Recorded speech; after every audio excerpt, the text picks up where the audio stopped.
Matteus 6 vers 12.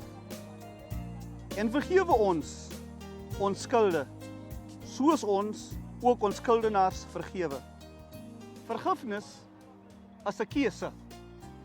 Wanneer ons besluit om te vergewe, bevry ons onsself van bitterheid en van woede. Ons aborteer dit wat 'n monster in ons lewe kan word.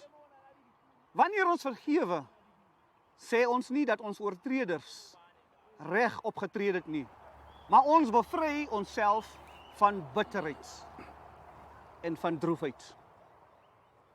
Vergifnis is iets wat ons besluit vir ons onthalwe. Wanneer ons besluit om te vergewe, sê ons nie ons oortreders het reg opgetree nie, maar ons bevry onsself dan van bitterheid in ons harte in. Vergifnis is vir jou en nie vir jou oortreder nie.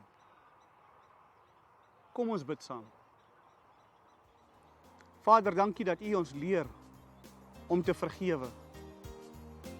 Leer ons vandag om hulle wat teen ons oortree het, Here, om hulle te kan vergewe.